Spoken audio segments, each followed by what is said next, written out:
Hola, soy Drowse510, les traigo el nuevo video de Creepy Urbano. No olviden suscribirse, darme like en Facebook, seguirme en Twitter, y comentar.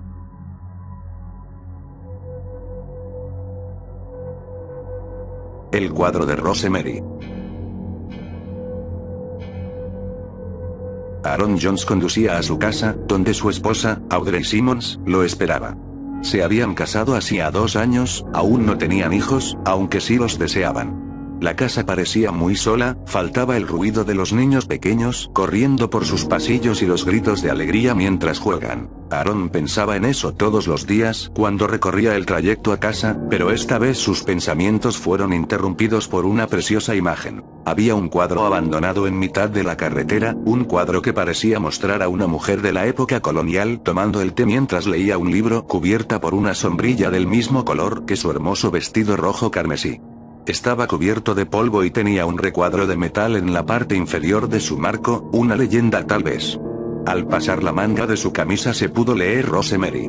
Maravillado por la belleza del cuadro, Aaron lo subió a su vehículo pues era algo encantador que pensaba colocar en la habitación principal, justo en lo alto de la pared, donde se vería muy bien y todos los visitantes dirían que era espectacular y preguntarían sobre su origen, carcomidos en secreto por la envidia. Con una sonrisa en su rostro, Aaron continuó en el largo trayecto hacia su hogar, dulce hogar, donde seguramente su esposa Audrey lo esperaría con una sonrisa en la puerta, como una fiel guardiana. Cariño, al fin llegas, te estoy esperando, la cena está lista, está saliendo del horno. Le dijo Audrey abriendo la puerta para entrar a casa, pero Aaron la detuvo cuando dio media vuelta. Espera, tengo que mostrarte algo, quedarás impresionada al verlo. Es algo maravilloso, además debe valer una fortuna, amor. Aaron lo sacó del auto, donde lo aprisionaba con una avaricia inmensa. Audrey solo lo miró de reojo, no le llamaba la atención la pintura. Después entraron a casa ya que fuera hacía un poco de frío. Mientras Aaron colgaba en la pared el cuadro, Audrey servía la cena, los dos se sentaron en la mesa, pero él no dejaba de observar el retrato, parecía enamorado de la pintura, parecía ausente, su mente estaba ocupada con la imagen. ¿Podrías dejar de verlo?, dijo Audrey con celos y enojo. Odiaba ese cuadro cada vez más, parecía que quería robarle el amor de su marido, tal vez por eso se había atravesado en su camino. Él simplemente contemplaba aquella imagen colonial, sin siquiera darse cuenta de lo que pasaba a su lado, perdido en la imaginación, en los cabellos de la chica y en aquellos ojos que parecían reflejarlo. Parecía tan real, pero solo era un cuadro que ni respirar podía. ¿Es que acaso no lo ves? Es una hermosa obra de arte. Al oír eso, Audrey se levantó lanzando la vajilla con un fuerte estruendo sobre la mesa de caoba, pero a su marido pareció interesarle poco que se retirara del comedor enfadada.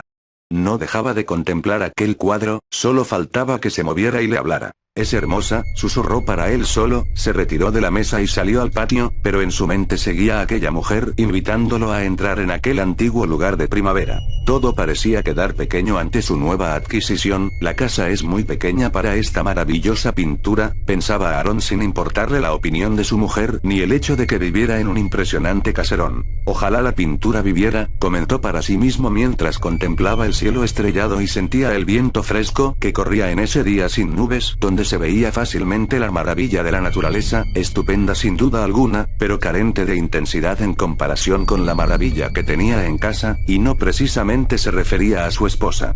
Algo extraño le sucedía con esa mujer del retrato, algo que ni Dios mismo podía explicar, una obsesión que llevaba a otro nivel superior. Que el cuadro viva, se dijo en voz baja tal vez para que los vecinos que ahora dormían no lo escucharan, o solo para que su mujer que lo observaba por la ventana no se enfadara. Entró a su casa de nuevo cuando las luces se apagaban. No tenía importancia saber qué hora era, ni qué pensaría de él su mujer. Ya adentro, entre las sombras miró a aquella mujer tomando el té. Una mujer de belleza enigmática, con algo que no sabría muy bien definir, pero que le atraía de manera increíble. No importaba si no era del gusto de su pareja, si Audrey no quería el cuadro con él mismo se iría solo con su nueva y preciosa mujer de pintura. Subió la escalera paso a paso lentamente hasta llegar a lo que era su habitación. Allí su mujer dormía o eso parecía, pues quizás solo aparentaba dormir para no tener una pelea más. Ellos rara vez peleaban, pero Audrey era muy celosa. Qué estúpidas que pueden volverse las mujeres cuando sienten celos. Tener celos de un cuadro, como si la chica del cuadro fuese a cobrar vida y seducirme, vaya idiotez. Se dijo interiormente a Aaron mientras miraba a Audrey con cierto disgusto, aunque luego le vino a la mente la chica del cuadro y todo lo que quiso fue dormir para soñar con ella, para estar en sus brazos y bucear en el encanto de sus ojos. Abrió sus ojos, frente a él, en aquel ventanal de su habitación, el sol resplandecía. Rosemary estaba sentada. Tomaba el té con la elegancia de toda una princesa, brillaba como una estrella, resplandecía como el sol y era elegante como la luna. Siéntate, cariño, ven aquí a mi lado. Lo invitaba a sentarse. Él, con una sonrisa de enamorado atontado, tomando su mano enguantada empezó a besarle. Ella lo observaba con tanta maravilla y cariño. De pronto observó por la ventana. Las nubes tapaban el sol y un torbellino empezó a girar en su dirección, se hacía más y más grande, como un gigantesco tornado. Chocó en su ventana mientras los cristales se rompían, y él despertó de aquel sueño que no quería abandonar. Fue como si el ruido de los vidrios que estallaban lo hubiera devuelto a la realidad, o al menos eso parecía. Bajó las escaleras con cansancio y sin cuidado, no le importaba tropezar, aún llevaba la misma ropa de ayer. Llegó hasta la habitación principal, la puerta se encontraba abierta. El cuadro que daba vista hacia la cocina no estaba, de seguro fue esa fastidiosa niña a la cual tenía como esposa, una chica molesta y explosiva. Algo sin embargo había pasado. Ahí seguía esa mujer clavada en la pared, pero había algo extraño en ella, había crecido, se había expandido, la Torre Eiffel de París se observaba, y un paisaje crecía a su lado. Se veía la casa de ella y un castillo, personas bailando, hombres retratando a las más bellas damas y una orquesta clásica. Definitivamente el cuadro había sido alterado, pero era imposible que lo hubiese hecho Audrey, pues ella nunca había tocado brocha alguna y los cambios eran formidables. O quién sabe, quizá contrató a un gran pintor, mas ¿dónde rayos estaba Audrey? Tal vez estaba de compras en el supermercado y había olvidado cerrar su puerta. Aaron giró su cuello. El cuadro crecía más y más, como si fueran raíces creciendo sobre su pared. Una planta maravillosa, que se extendía en las ventanas, las tapizaba como si fueran ladrillos de un mágico castillo. Y el cuadro crecía más y más, con los duques de Francia, señoritas y ancianos elegantes, flores rojas que parecían abrirse de pétalo en pétalo, mariposas y aves que revoloteaban en el cielo, ventanales gigantes donde la luz se filtraba, niños jugueteando ante sus ojos maravillados. Todo era tan extraño, tan mágico y confuso en aquel proceso que se desplegó hasta que el lugar en que él se hallaba fue sellado y, así como salida de la nada, Rose estaba frente a él, mirándolo con dulzura, y algo de pasión, porque había sido el hombre que la recogió en aquella oscura y fría noche, el hombre que la colocó en un cálido hogar.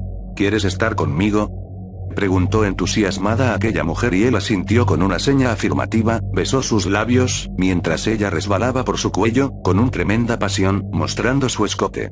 Espera, aquí no se puede, antes tienes que hacerme un favor, sobre todo si quieres estar conmigo, dijo aquella mujer mientras él afirmaba sus acciones sin dejar de tocarla.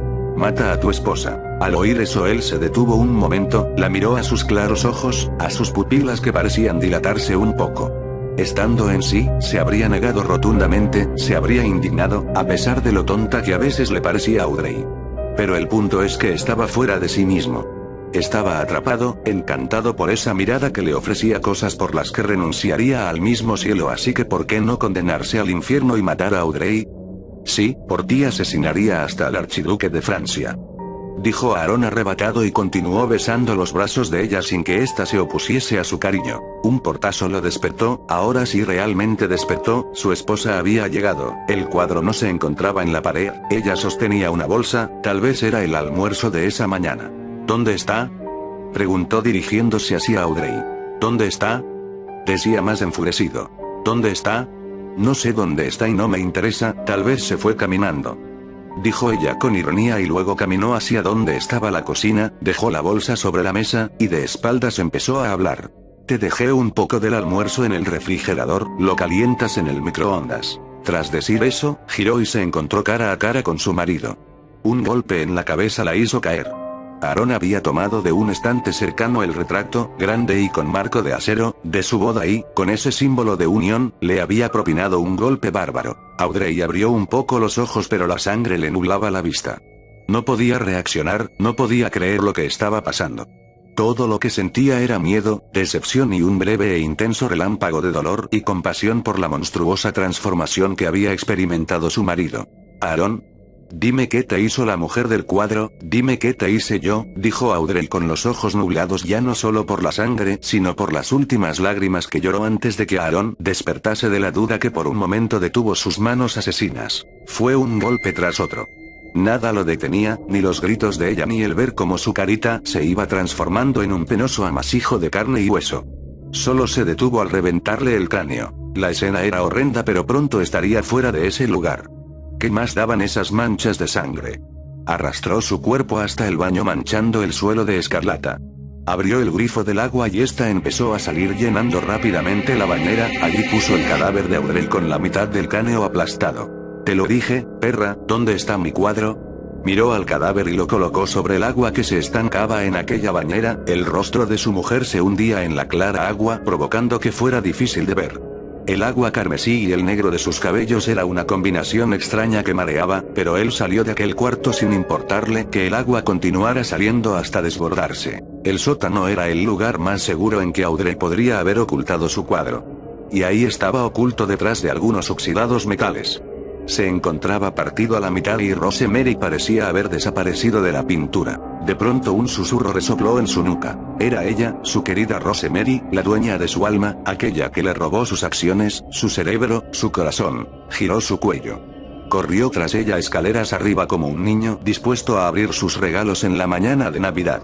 Un lazo que antes había adornado su preciosa cabellera color fuego se encontraba en la entrada de la cocina marcándole dónde había entrado su amor. Ahí estaba esa hermosa pelirroja, tomando el té. Cuando el reloj marcaba las 12, su sueño se cumplió. Vamos, amor, lo has logrado, has llegado a mi corazón cumpliendo mi súplica, eres un honorable caballero. Sirvió té en una pequeña taza, Aaron se sentó sobre el sofá y empezó a besarla. Vamos, toma tu té, y estaremos juntos por siempre, vamos, bébelo. De un solo trago el té pasó por su garganta, la taza rodó por la alfombra y él cayó en brazos de su Rose. Entonces sus ojos empezaron a nublarse y a fallar. En unos pocos minutos, la vida de Aaron se apagó. Gerald Taylor, el vecino de los Jones, se extrañó porque hacía semanas que no había visto a Aaron y a Audrey salir de su hogar. Por eso un día fue a tocar su puerta, pero nadie respondía y un olor nauseabundo invadía el ambiente, como si un perro estuviera pudriéndose. Dentro se escuchaba el goteo constante del agua, incluso el suelo del jardín se encontraba húmedo, la hierba había crecido hasta casi llegar a sus rodillas, la cerradura de la puerta no tenía candado alguno y el cadáver de Aaron se podía ver a pocos metros de la entrada de la casa, inerte en el suelo de la cocina. Consternado, Gerald salió corriendo al primer teléfono que encontró y la policía llegó en instantes. El forense y los peritos tenían una teoría, pero el agua había dañado muchas pruebas. En opinión de los forenses, al parecer habían golpeado brutalmente a Audrey Simmons hasta reventarle la mitad del cráneo, tras lo cual la arrastraron hasta la bañera. El presunto culpable era Aaron Jones, el cual se había suicidado ingiriendo un té con cianuro. Misteriosamente, de entre todos los posibles elementos vinculables al siniestro una cosa no quedó dañada por la humedad. Se trataba de una pintura que alguien había depositado sobre una de las sillas de la cocina, como si estuviera compartiendo su último sorbo con ella. Como por arte de magia el cuadro se había reparado solo y en él se veía a una enigmática y hermosa mujer que tomaba el té y llevaba un vestido escotado casi tan rojo como sus largos y ondulados cabellos. Debajo de ella se podía leer la siguiente leyenda. Rosemary. Qué hermosa mujer, tiene una mirada especial, dijo uno de los agentes pensando para sus adentros en quedarse con el cuadro después de acabadas las investigaciones. Cuidado vaya a ser que esté embrujada. ¿No ves que ella fue la causante de todo esto? Le dijo otro oficial en tono burlón, a lo que el primero respondió con una carcajada y entonces, dándole la espalda al cuadro, ambos rieron mientras, en algún punto del futuro, los ojos verde esmeralda de Rosemary se volvían más negros que la noche y otro baño de sangre empañaba la felicidad de un nuevo matrimonio.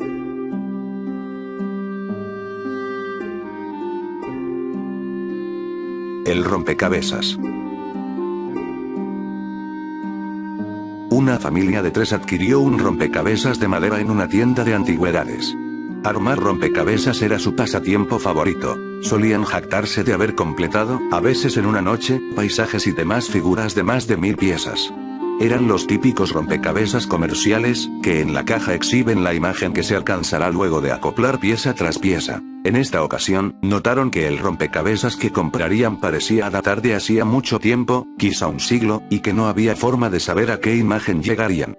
El dependiente, un anciano de modales afectados y aparente sabiduría, trató de disuadirlos de comprar aquello, no porque no quisiera venderlo, sino por lo que él había escuchado al respecto. Pero la familia estaba demasiado embelesada como para prestar atención a consejas de viejo. Entreoyeron frases como "se termina en una noche", "el resultado es más que una sorpresa", etc., pero no les dieron importancia. Asintieron al enterarse de que, al parecer, su creador había sido un criminal ejecutado en Baviera por crímenes singularmente horribles. Llegaron a casa, el día declinaba, todo parecía propicio para comenzar. Apartaron la mesa de dentro de la sala, se remangaron y pusieron manos a la obra. Al principio hablaban entre sí, pero poco a poco se hundieron en el silencio. Les urgía saber en qué acabarían sus esfuerzos. Esperaban dar forma a un castillo, un paisaje campestre o, en todo caso, una famosa pintura. Se obsesionaron con terminar. Las piezas de madera, exquisitamente fabricadas y aparentemente infinitas, pasaban precipitadamente por sus manos y se iban incrustando en el lugar correspondiente. La familia tenía una mascota, un perro faldero, que ladró numerosas veces al escuchar ruidos. Pero sus dueños, excesivamente concentrados en su tarea, ignoraron las advertencias del animal. Pese a que cada vez era más evidente lo que representaba el rompecabezas, alguna fuerza inexplicable les impedía suspender la actividad. Ya se habían reconocido, incluyendo al perro, y quizá la curiosidad los movía a completar la obra para saber si en la escena aparecía alguien más. No apareció nadie. Los cadáveres, brutalmente mutilados, de la familia y la mascota fueron hallados en la cocina, reproduciendo perfectamente el rompecabezas que terminó adornando el centro de la sala. La policía fue incapaz de deducir lo ocurrido y, desde luego, jamás encontró al responsable. El destino del rompecabezas es desconocido.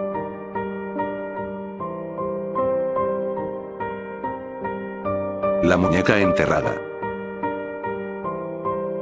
Pedro era casi como un hermano para Juan, ya que ambos se conocían desde hace algunos años y eran inseparables. Los dos iban al mismo instituto, estaban en la misma clase y, casi siempre que organizaban trabajos en grupo se juntaban. Un día la maestra de ciencias naturales mandó una tarea bastante rara aunque ciertamente entretenida. Los alumnos debían traer muestras de distintos tipos de tierra según el nivel de profundidad, guardando en bolsitas un puñado de tierra cada 5 centímetros que horadaran en ella. Como de costumbre, Juan y Pedro se juntaron para trabajar, aunque en realidad aquello de trabajar era un pretexto, una excusa perfecta para que ambos consigan el permiso de sus padres para ir al bosque de las afueras de la ciudad. Una vez allí decidieron que no deberían adentrarse demasiado ya que correrían el peligro de perderse, no sería la primera vez que algún excursionista poco experimentado se desorientaba en él, en algunos casos con funestos resultados. Marcaron con una tiza todos los árboles por los que pasaban para no confundir el camino de vuelta y empezaron a adentrarse un poco más de lo pactado en las profundidades de la imponente masa de árboles. Llegado a un punto, un extraño claro les llamó la atención. Este sitio es perfecto para excavar, aquí seguro que no nos molestan las raíces de los árboles y además esas piedras parecen cómodas y podemos sentarnos a comer un bocadillo, dijo Juan. El bocadillo me lo comeré yo mientras excavas, porque desde luego yo no me pienso ensuciar la camiseta nueva, bromeó Pedro poniendo voz de niña consentida. Hagamos una cosa, nos comemos el bocadillo ahora y con el estómago lleno nos lo jugamos a cara o cruz, dijo Juan que tenía hambre desde hacía casi una hora. Tras 15 o 20 minutos de risas y bromas, acabaron su almuerzo y Juan sacó una moneda. El que pierda empieza, estamos 5 minutos cada uno y continúa el otro. Que por la bruja de ciencias no me pienso partir la espalda. Tampoco vamos a enterrar a nadie, así que 50 centímetros de profundidad como mucho. Vale, prepárate a perder, dijo Pedro mientras sacaba de su mochila las herramientas de jardinería que le había pedido prestadas a su padre. Juan perdió el lanzamiento y un poco desganado empezó a buscar por todas partes para elegir dónde comenzar a cavar. Vio de pronto un montón de hongos rojos con puntos blancos, todos creciendo juntos en el mismo lugar. Aquello suscitó en él un entusiasmo infantil que le hizo correr a cavar en el lugar como si las setas le indicasen con su presencia la posibilidad de encontrar algo extraño bajo tierra.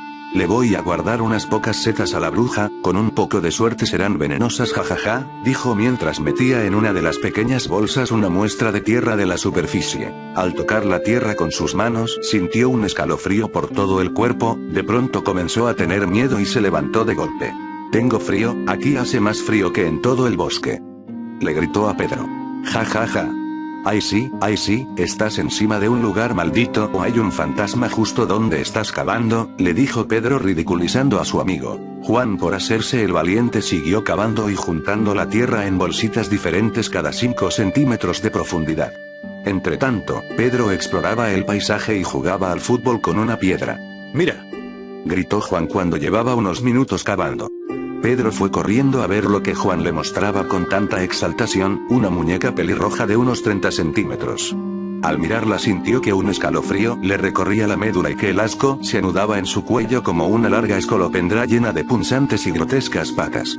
¡Suelta eso!, exclamó Pedro con una mezcla de terror y asco mientras se apartaba de aquella repulsiva muñeca tuerta que Juan sostenía en su mano. Juan, que parecía confundido, miró de nuevo a la muñeca y la soltó horrorizado al ver lo mismo que Pedro. Gusanos, enormes gusanos blancos.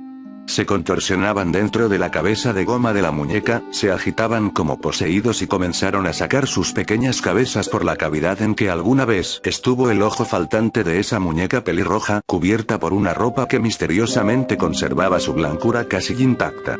Pero si cuando la desenterré estaba bien, era preciosa y parecía sonreírme. El único ojo que le quedaba a la muñeca era inquietante, grande pero con la parte blanca pintada de negro y con un iris pequeño e intensamente rojo en el cual había una diminuta y demoníaca pupila. ¿Qué clase de enfermo mental habría escondido una muñeca tuerta bajo tierra? ¿Por qué los gusanos se aglomeraban en la cabeza de la muñeca? ¿Sería verdad lo del frío que mencionó Juan? Ambos chicos, realmente asustados, salieron corriendo del lugar, sintiendo como la mirada del único ojo de esa muñeca se les clavaba en la espalda. Únicamente pararon un par de veces en las que Juan se detuvo a vomitar, cosa normal si pensamos que tuvo en sus manos cientos de gusanos sin darse cuenta. Pero al llegar a casa a Juan parecía que no le abandonaban las náuseas, seguía vomitando y su cara tornó a un tono amarillento pálido. Los dos amigos pensaron que se recuperaría en una par de horas, pero no fue así. Con el paso de los días cada vez estaba más delgado, pálido y débil. Tenía el aspecto de uno de esos enfermos terminales que llevan años luchando contra la muerte en una habitación de hospital y los médicos no acertaban a diagnosticar una causa para su enfermedad. Una semana después de desenterrar la muñeca, Juan murió. Desconsolado por la muerte de su amigo, Pedro empezó a relacionarse cada vez menos con los demás y a pasar los recreos en la biblioteca del colegio. En su casa devoraba libros ávidamente y los fines de semana visitaba librerías. Los libros eran sus nuevos amigos y su refugio. Buscaba explicaciones médicas y poder entender qué le pasó a su amigo, pero los síntomas que sufrió Juan eran tantos que parecía que había contraído varias enfermedades mortales simultáneamente. Un día, en una extraña librería, Pedro encontró dentro de la sección de esoterismo un libro sobre ritos y leyendas.